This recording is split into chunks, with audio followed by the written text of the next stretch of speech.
The steam from the coffee machine hissed, a weary sigh that settled over the vinyl booths and laminate tables of the 2 a.m. diner. It was a sound I knew better than my own heartbeat. For 5 years, this place, with its scent of stale grease and burnt sugar, had been my sanctuary, a predictable loop of wiping counters, refilling salt shakers, and forcing smiles at lonely travelers. My life was a quiet, unassuming thing, a fragile structure built over the chasm of a past I refused to look into. I was Alara, a waitress, a ghost haunting the graveyard shift, and that was all I wanted to be.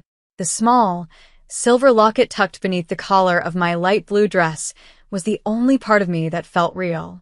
It was cold against my skin, a constant, heavy reminder of a life before this one, a love that had vanished like smoke, leaving only the ache of his absence.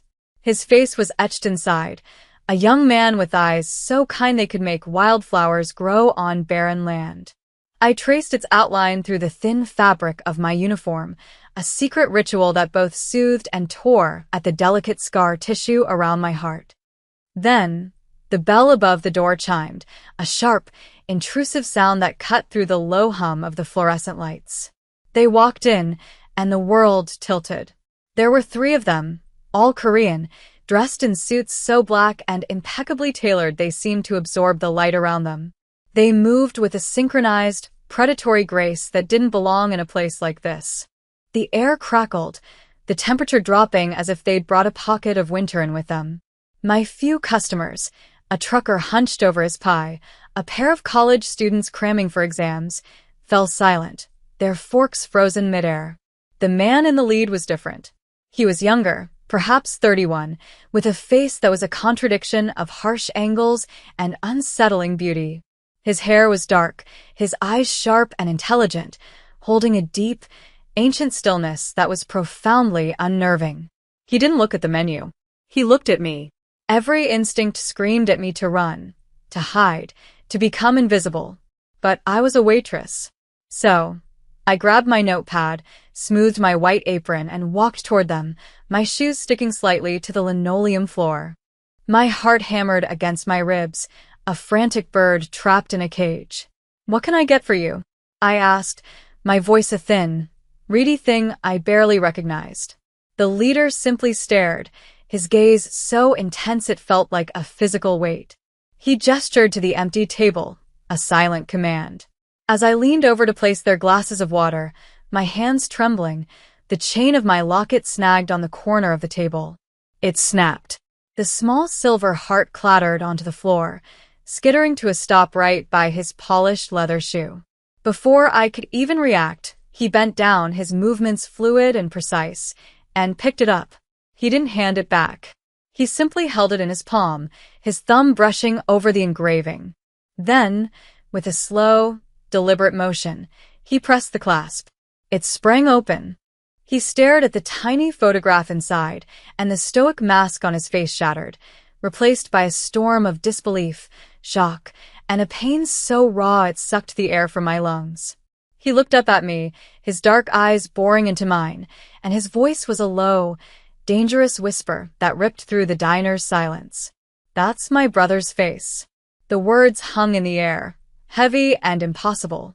My mind refused to process them, scrambling for purchase on a reality that was crumbling into dust. The diner, once my mundane haven, transformed into a stage, and I was the unwilling actor trapped in a spotlight of cold, terrifying silence. The trucker slowly put his fork down. The students stared, their textbooks forgotten.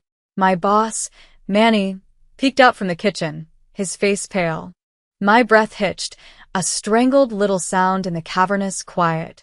"No," I whispered, the denial a reflex, a desperate attempt to shove the world back into its proper shape. "No, you're mistaken." I reached for the locket, my fingers clumsy and shaking, but he closed his hand around it, a gesture of absolute possession. His 2 companions rose silently, flanking him, their presence a solid wall of intimidation. They were monoliths in black, their faces impassive, but their eyes missed nothing. They watched me, their gazes dissecting my fear, my confusion, my very soul. The handsome man, the one who held my past in his fist, took a step closer. The clean, sharp scent of his cologne, sandalwood and something cold, like winter air, invaded my space, suffocating the familiar diner smells. "Where did you get this?" he demanded. His voice was no longer a whisper. It was a blade, sharp and commanding. He held up the locket, the tiny, smiling face of my lost love exposed for all to see. The man I knew as Leo. The man I had mourned for 7 years. "Who gave this to you?" My throat was tight, clogged with unshed tears and a rising tide of panic. "He did." I managed to choke out. "His name was Leo." He's gone." The man's jaw tightened, a muscle twitching in his cheek. A flicker of something. Was it grief? Rage flashed in his dark eyes before being suppressed, locked away behind that terrifyingly controlled exterior. "His name was not Leo," he said, the words precise and cold. "His name was Kong Min-jun. And he was my younger brother," my mind screamed. It was a lie. It had to be a lie. My Leo was a gentle soul, a poet who worked part-time in a bookstore, who brought me wilting daisies and read to me in the park. He was not this. He was not connected to this world of silent, dangerous men and chilling pronouncements. This had to be a cruel, monstrous mistake. "I want to know everything," the man commanded, his voice leaving no room for argument. "You're coming with me," he didn't ask. He stated it as fact. My world, once a small, manageable circle, had just been invaded, and its borders were being redrawn by a handsome, terrifying stranger who claimed to know the face I held closest to my heart. Manny took a hesitant step from the kitchen. "Hey, you can't just—" One of the flanking men turned his head, a slow, deliberate motion, and pinned Manny with a look of such profound menace that my boss froze, his mouth hanging open. The message was clear. There would be no interference. The transition was a blur, a violent tear in the fabric of my life.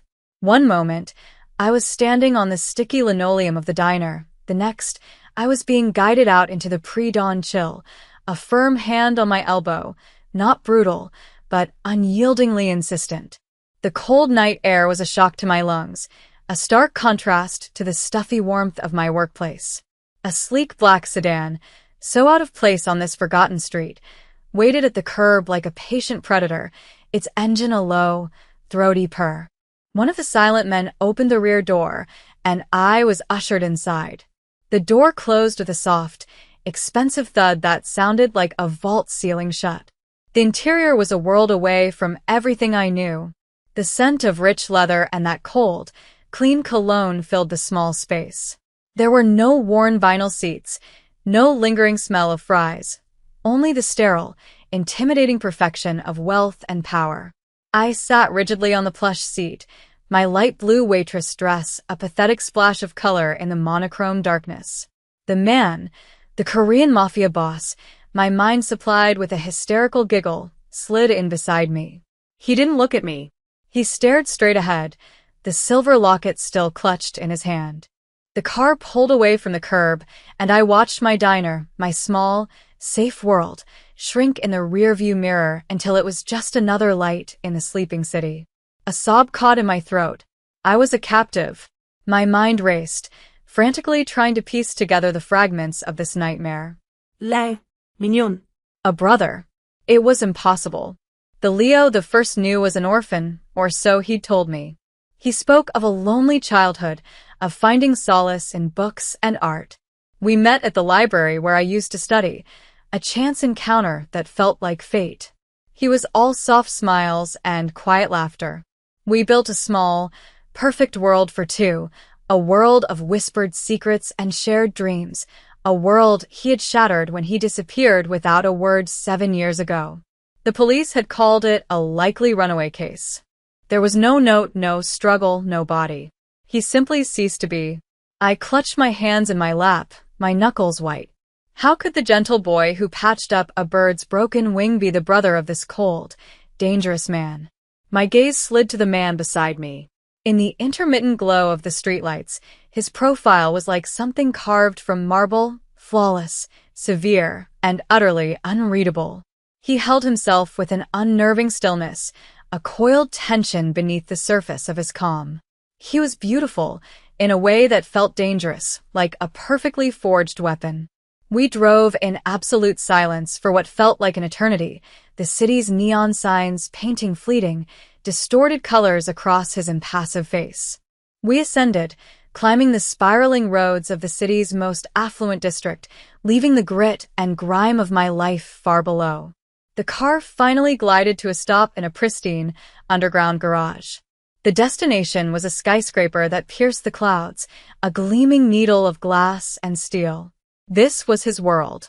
As I was led into a private elevator that ascended with dizzying speed, I felt myself shrinking, becoming smaller and more insignificant with every floor we passed.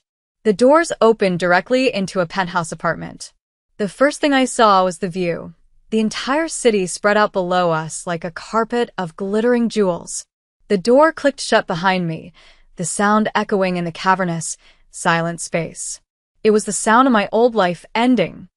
I was left alone in the cavernous living room, a ghost in a glass cage.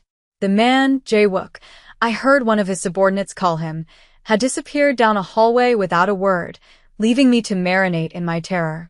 The penthouse was a testament to a life I couldn't comprehend. It was vast, minimalist, and cold. White marble floors gleamed under recessed lighting, and an entire wall was a sheet of glass showcasing the sprawling, indifferent city below. The furniture was sparse and brutally modern, all sharp angles and unforgiving surfaces in shades of black and gray. There were no photographs, no books, no clutter. It wasn't a home. It was a statement, a declaration of power and control, as sterile and soulless as a museum exhibit. I walked, my cheap waitress shoes silent on the polished floor, feeling like a microbe under a microscope. I was a stain of imperfection in this pristine world. I wrapped my arms around myself, a futile attempt to ward off the chill that had nothing to do with the temperature. My mind was a maelstrom. Lei. Minjun, 7 years of grief had been built on a foundation of carefully constructed memories. His smile, the exact shade of his eyes in the sunlight, the feel of his hand in mine. Now this man, this Jae-wook, had taken a sledgehammer to that foundation. He claimed my gentle, book-loving Leo was his brother, a man named Minjun. It felt like a violation, a theft of my most private sorrow. Who was the man I had loved? Was any of it real? Or was I just a fool, a pawn in a game I never knew was being played? The silence stretched, amplifying the frantic beating of my heart. I drifted towards the glass wall, pressing my forehead against the cool surface. The city lights blurred through the tears I hadn't realized were falling.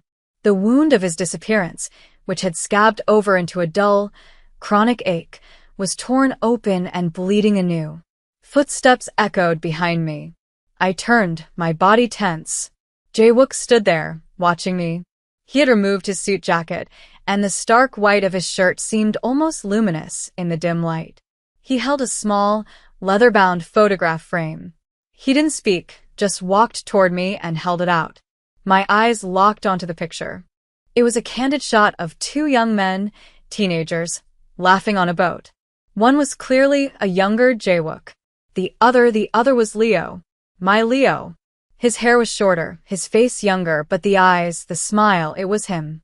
Unquestionably him. He was looking at Jae-wook with such open, brotherly affection that it stole the breath from my lungs. His name was Kang Minjun, Jae-wook repeated, his voice softer now, laced with a profound, weary sadness that resonated with my own. He was my brother. He saw the recognition, the final, crumbling piece of my denial, in my eyes. Now, he said, his gaze hardening again, all business. You will tell me everything you know. Start from the beginning. Tell me about the man you called Leo. The photograph was the key that unlocked the floodgates. Seeing him there, so young and vibrantly alive, next to the cold man who now stood before me, broke the last of my resistance. The image superimposed itself over my own memories, creating a jarring, painful composite. My gentle Leo, his brother's keeper. My quiet poet, a boy laughing on a boat. The truth, undeniable and devastating, settled in my bones. I sank onto one of the severe leather sofas, the frame held loosely in my trembling hands. The story spilled out of me, a torrent of words held back for 7 long years. I told him everything. About meeting in the hushed aisles of the city library, about his supposed orphan status, about the silly jokes and shared dreams. I described the small, insignificant details that had composed the whole of my world. The way he'd hum off-key when he cooked, his love for classic literature, the wildflower daisies he'd leave on my pillow. Jae-wook listened in absolute, unnerving silence. He didn't interrupt, didn't react, just stood by the glass wall, a dark silhouette against the glittering cityscape, his face an unreadable mask. Yet, I felt his attention like a physical force, absorbing every word. As I spoke, I realized I wasn't just talking to a captor. I was eulogizing the man I loved for a second time, and this time, I was sharing my grief with the only other person on earth who might understand it. A strange, fragile intimacy began to form in that sterile room, woven from the threads of our shared loss. He was no longer just a monster. He was Minjun's brother. He was mourning too. When my voice finally trailed off into a choked whisper, the silence that followed was different. It was no longer empty, but filled with the ghost of the man who connected us. Jae-wook finally moved, walking over to a sleek, minimalist bar. He poured 2 glasses of water, his movements economical and precise, and handed one to me. He ran away from this life, Jae-wook said, his voice low as he stared out the window. He hated it. He wanted to be normal, a poet. A bitter, humorless smile touched his lips for a fleeting second. He met you, and for a while, I think he turned to face me, his eyes dark with a history I couldn't imagine. My father was displeased. When Minjun refused to come back, he was disowned. We were told he was dead to us. But I never stopped looking for him. He paused, his gaze dropping to the locket which he'd placed on the table between us. Then, 2 weeks ago, I received information. A rival organization, the Black Vipers, were bragging. They claimed they had finally eliminated the lost Kong brother, years ago. They said he left something behind. A key. Something that could destroy our entire family enterprise. He picked up the locket. I never believed he was truly dead. But this proves he was hiding. And he left this with you. The one person he trusted. He opened it again, but this time he didn't look at the photo. He ran a thumb along the intricate filigree of the silver casing. This isn't just a piece of jewelry, Elara. My sources believe it contains a digital key, a drive hidden inside, holding the information they killed him for. He finally looked at me, and the full weight of his dangerous world crashed down on me. They are looking for it. And now they know it exists. Your life, the quiet life he gave you, is over. They will come for you. He let that sink in before delivering the final, life-altering blow. You have 2 choices. Disappear and run for the rest of your life, and they will hunt you. Or you can help me. Help me find out who gave the order to kill my brother, and I will be your shield. I will protect you. The choice he offered wasn't a choice at all. Run and be hunted. Stay and be a target. The difference was the shield he offered. A shield with cold eyes and a past as dark and violent as the one that had stolen Leo, Minjun, from me. I looked from his unyielding face to the locket on the table, the silver glinting like a single, captured tear. Running had been my life for the past 7 years. Not from a physical threat, but from the ghost of my grief, from the gaping hole in my existence. I had built a small, hollow life around that emptiness. To run again, to spend whatever years I had left looking over my shoulder, would be to let that emptiness consume me entirely. But to stay meant stepping into his world, a world that had swallowed my gentle poet whole. It meant facing the monsters that had lived in the periphery of my happiness all along. For the first time in a long time, a flicker of something other than fear ignited within me. It was anger, a cold, quiet rage for the life that had been stolen, for the lies I had been told, and for the man I had loved who was so much more complex and tragic than I had ever known. He trusted me, I said, my voice low but steady. He left it with me. If there's a chance to know why he died, to know who's responsible, I won't run from that. My eyes met his, and for the first time, I didn't flinch. I'll help you. A flicker of surprise, or perhaps respect, registered in his gaze before it was gone, replaced by his usual stoic control. Good, he said simply. He introduced me to his head of security, a stern, older man named Mr. Park, whose polite bow did nothing to conceal the profound suspicion in his eyes. To him, I was a liability, a loose thread from the past that threatened to unravel everything. Soon after, another man arrived, introduced as Jae-wook's cousin and most trusted advisor, Jin-ho. He was the opposite of Mr. Park, warm, smiling, his face a mask of deep concern. He took my hand, his grip soft, and expressed his condolences for my loss, for the shock I must be feeling. Jae-wook has told me everything, Jin-ho said, his voice smooth as silk. Anything you need, Alara, you must not hesitate to ask. We are family now, bound by our love for Min-jun. His kindness felt like a warm blanket in the cold, sterile penthouse, and I found myself clinging to it, a desperate point of human connection. But as he spoke, his eyes kept darting to the locket on the table, a hungry, avaricious gleam that was gone as quickly as it appeared. Jae-wook, however, was focused. He had a technician on standby. The plan was to extract the drive without damaging the locket's casing. As the hours bled into one another, exhaustion began to pull at me. I must have drifted off on the unforgiving leather sofa, because I awoke with a start to find a cashmere blanket draped over me. Jae-wook was sitting in a chair opposite, watching me, the locket held loosely in his hands. The harsh lines of his face were softened in the dim light. He used to get nightmares, he said, his voice a low murmur that barely disturbed the silence. When we were boys, I'd have to sit with him until he fell back asleep. He looked at me, a deep, searching gaze that seemed to see right through the walls I'd built around myself. He found peace with you. I can see that in that moment, he wasn't a mafia boss, and I wasn't his reluctant asset. We were just two people, connected by a ghost, sharing a quiet moment of remembrance in the dead of night, high above the sleeping city. The air in the back of the sedan was thick with unspoken tension. We were on our way to the technician, a man Jae-wook trusted implicitly. We moved through the city's underbelly, a labyrinth of rain-slicked industrial streets and shadowy alleys that felt a world away from the gleaming penthouse. Mr. Park drove, his eyes constantly scanning the mirrors, while Jae-wook sat beside me, a silent, coiled spring of lethal readiness. He had insisted I wear a simple black dress and coat he'd provided, my waitress uniform a relic of a life that no longer existed. My old life had been erased in less than a day. The destination was a derelict electronics repair shop, its windows dark and grimy. But inside, a hidden door led to a state-of-the-art lab, a clean, white space humming with the quiet power of advanced technology. The technician was a small, nervous man with brilliant eyes who immediately set to work, his fingers flying across holographic interfaces. I stood back, watching as he subjected the locket, my locket, Leo's last gift, to scans and lasers. Jae-wook stood beside me, his presence a solid, reassuring weight.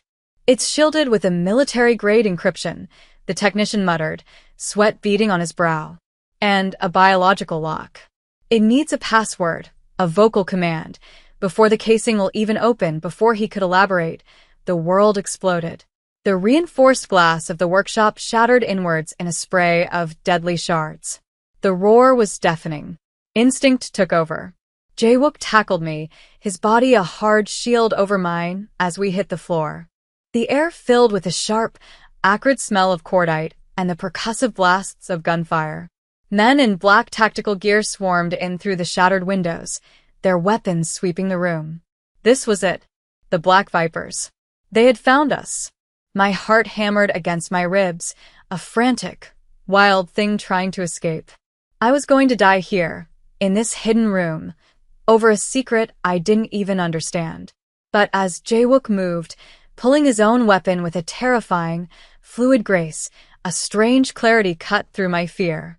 He shouted an order at me in Korean, a language I didn't understand, but his meaning was clear from his sharp gesture towards a reinforced steel table. "Get down." "Stay there," he yelled in English. As he and Mr. Park returned fire, I scrambled behind the table, my breath coming in ragged gasps. Amidst the chaos, I saw something. One of the attackers was flanking them, moving toward a series of power conduits on the wall. He wasn't aiming at Jae-wook. He was aiming to disable the lab, to plunge us into darkness. Without thinking, I grabbed a heavy, discarded piece of equipment from the floor and hurled it with all my might at the conduits just as he raised his weapon. It struck with a shower of sparks, causing a massive electrical short. The lights flickered and died, plunging the room into chaos and momentary darkness, punctuated only by the muzzle flashes of the guns. That split second of confusion was all Jae-wook needed. The fight was brutal, efficient, and over in minutes. When the emergency lights flickered on, the attackers were neutralized, and the silence was more shocking than the noise had been. The technician lay wounded. The lab was a wreck. Jae-wook holstered his weapon and came to me, his face grim. He crouched down, his dark eyes searching mine for any sign of injury. "Are you hurt?" he asked, his voice rough with the dregs of adrenaline. I shook my head, unable to speak. His hand came up to cut my cheek, his thumb gently stroking away a smudge of dirt. His touch was firm, grounding, and in that moment, the barrier between us, captor and captive, protector and protected, evaporated, leaving only the stark, terrifying reality of our shared ordeal. We had survived. Together. The escape from the ruined lab was a blur of calculated movements and tense silence. We didn't go back to the penthouse. It was compromised now, a glittering trap. Instead, Mr. Park drove for hours, heading out of the city as the sky began to bleed with the first pale light of dawn. I watched the urban sprawl give way to dense forests, the concrete and steel replaced by towering pines and winding country roads. My mind was still reeling from the violence, the smell of gunpowder clinging to my clothes like a shroud. I had seen death, swift and brutal. I had participated, in my own small way. The woman who wiped tables and refilled coffee pots just 24 hours ago was gone, replaced by this stranger who threw heavy machinery in a gunfight. I didn't recognize myself. We arrived at a long, gated driveway that opened onto a magnificent estate hidden deep within the woods. It was a modern architectural marvel of glass and dark wood, built into the side of a hill overlooking a serene, mist-covered lake. It was as luxurious as the penthouse but felt entirely different. Here, the sterile perfection was softened by the wild, untamed nature surrounding it. It was a fortress, but it felt like a sanctuary. Jae-wook led me inside, his hand never leaving the small of my back. He showed me to a guest suite with a balcony that opened up to the crisp, pine-scented air. "You'll be safe here," he said, his voice softer than I'd ever heard it. No one knows about this place. He left me alone, and I stood under the spray of a scalding hot shower, washing away the grime and the terror of the night, but the memories remained, seared into my brain. Later, I found him in a large, open living space, staring into a crackling fireplace. He had a small cut on his forearm that he hadn't mentioned, a dark line of blood against his white shirt. I went to the bathroom and returned with a first aid kit I'd found, my movements slow and deliberate. I knelt before him without a word and began to clean the wound. He didn't pull away. He simply watched me, his gaze intense and heavy. The silence was charged, filled with the things we couldn't say. His skin was warm beneath my tentative fingers. This simple act of tending to his injury was more intimate than any conversation we'd had. He was the most powerful, dangerous man I had ever met, yet in this quiet moment, I could see the cracks in his armor. I could see the weariness in his eyes, the burden of a life I could barely imagine. I saw Minjun's brother. When I finished, my hand lingered on his arm. "Thank you," he said, his voice a low rumble, "for what you did back there. You were brave." I looked up, and our faces were inches apart. The air grew thick, electric. The world narrowed to the space between us, to the crackling of the fire and the frantic beating of my own heart. He leaned in, and I thought he was going to kiss me. I wanted him to. But then, the sound of an approaching car broke the spell. Gina. He swept in with his usual performance of effusive concern, his eyes wide with feigned horror as Jae-wook recounted the attack. "This is unacceptable," Jin-ho declared, his voice ringing with manufactured outrage. "The Vipers are getting bolder. We need to strike back, Jae-wook. We must find a way to open that locket. Perhaps there's an inscription, a clue on the casing?" He leaned closer, trying to examine the locket that Jae-wook now wore on a new chain around his own neck. A cold dread trickled down my spine. His questions were too specific, his interest too keen. He was a vulture circling, and I was suddenly certain he was no ally. The days at the forest estate bled into one another, a strange paradox of peaceful seclusion and simmering, ever-present tension. The immediate threat had receded, but the mystery of the locket remained, a tangible weight between Jae-wook and me. We fell into a strange domestic routine. We ate our meals together in the vast, sun-drenched dining room, the silence between us no longer awkward, but companionable. He spent hours in his study, making calls in low, urgent Korean, rebuilding his defenses, hunting for information. I spent my time exploring the house and the surrounding woods, the quiet beauty of the lake a balm to my frayed nerves. But we were always drawn back together, tethered by the ghost of Min-jun and the silver heart that held his last secret. One evening, Jae-wook brought a small, worn wooden box into the living room. "These were his," he said, placing it on the table between us. The few things he took with him when he left, inside was a collection of frayed paperbacks, a handful of sketches, and a thin journal filled with his elegant handwriting. It was a treasure chest of my Leo, and a window into the soul of Min-jun. We spent hours sifting through the pieces of his life. I would read passages from his favorite books aloud, and Jae-wook would tell me the stories behind the childish drawings tucked between the pages. We were piecing him together, my version and his, creating a more complete picture of the man we had both loved and lost. "He wrote this for you, didn't he?" Jae-wook asked, holding up a loose sheet of paper from the journal. It was a poem, one I knew by heart. Leo had written it for me on our first anniversary, a beautiful, aching piece about finding a safe harbor in a storm. I nodded, my throat tight with emotion. I began to recite it from memory, my voice soft in the quiet room. "The silver moon is a locked door, but your eyes are the key." As I spoke the words, something clicked in my mind, a sudden, blinding flash of insight. The poem, the words he wrote for me, they weren't just a declaration of love. They were a message. A vocal command, I whispered, my eyes wide as I looked at Jae-wook. The technician said it needed a vocal command. A password. Jae-wook went still, his gaze locking with mine, understanding dawning in his eyes.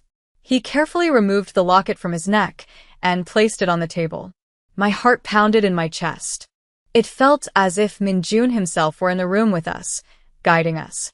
I took a deep, shaky breath, leaned close to the small silver heart, and spoke the final line of the poem, the line that had always felt like his ultimate promise to me. My harbor in the storm, there was a soft, almost inaudible click.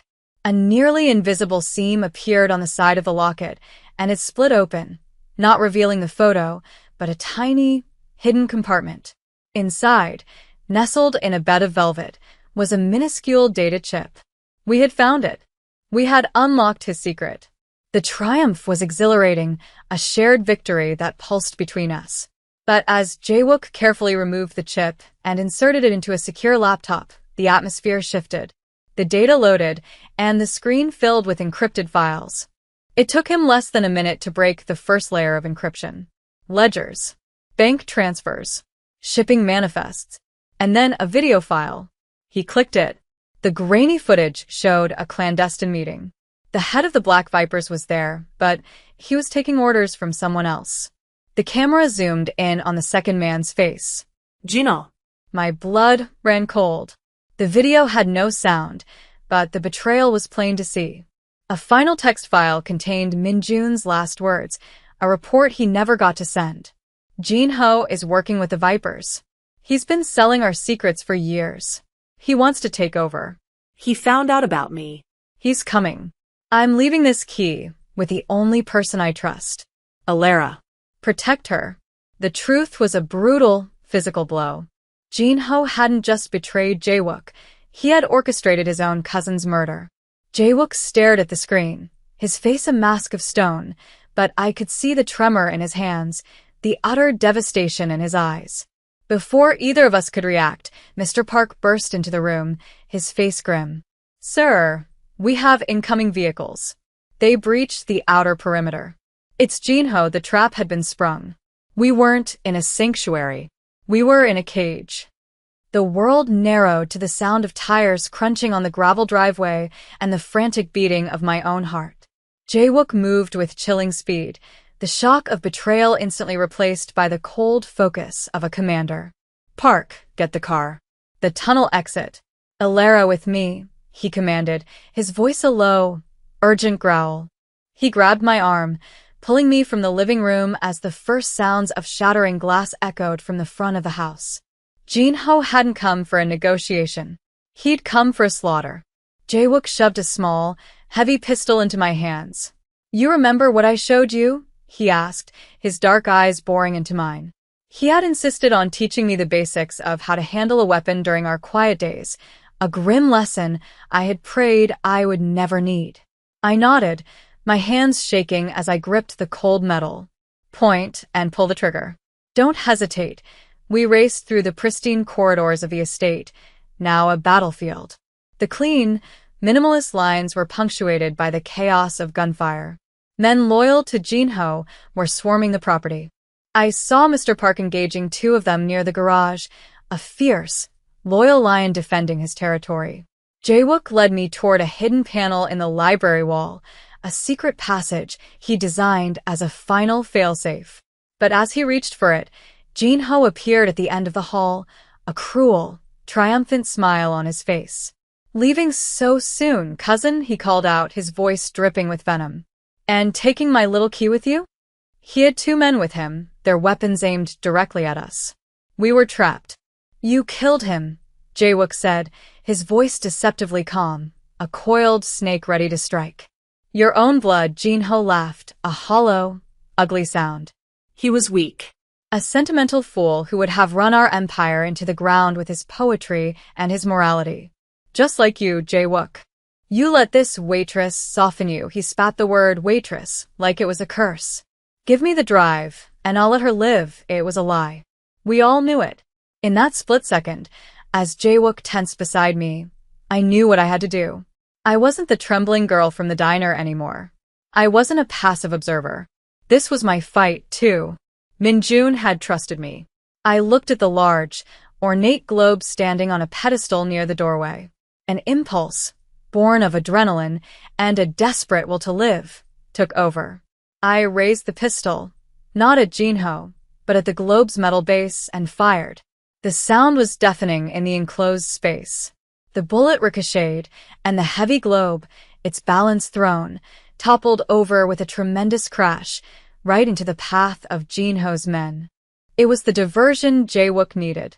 He opened fire, his movements a blur of deadly precision.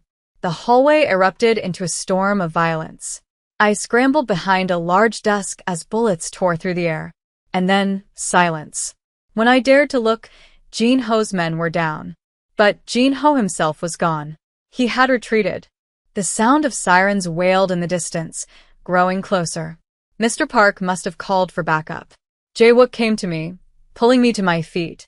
His face was grim, but his eyes were blazing with a fierce, protective light. In the aftermath, surrounded by the wreckage of his beautiful home, with the promise of a new war just beginning, he pulled me to him. He cupped my face in his hands, his thumb stroking my cheeks, wiping away tears I hadn't known I'd shed. It's not over, he said, his voice raw. But we'll face it together. He leaned down and kissed me. It wasn't a soft, gentle kiss. It was fierce, desperate, and possessive, a brand of survival and a promise of a future, forged in the heart of chaos. It was the taste of loss and grief and a love that had risen, impossible and undeniable, from the ashes. 6 months later, the world was a different place. The war with Jinho's faction had been swift and brutal, but with the evidence from Minjun's drive, Jae-wook had methodically dismantled his cousin's network of traitors and enemies. He didn't just win. He reshaped his family's entire enterprise, cutting away the rod, transforming it into something more formidable, something Minjun might not have hated so much. We stood on the balcony of the penthouse, the city lights glittering below us, a familiar sight that now felt like a lifetime ago. My life was unrecognizable. The diner, the cheap apartment, the quiet loneliness, they were all memories of a different person. I had found a strength I never knew I possessed, a resilience forged in fire and loss. Jae-wook came to stand behind me, wrapping his arms around my waist, his chin resting on my shoulder. He was still a man of few words, still carried the weight of his world. But with me, the stoic mask would fall away, revealing the man who mourned his brother and loved with a fierce, unwavering intensity. I reached up and touched the locket, which I now wore every day. It wasn't a key to a dark secret anymore.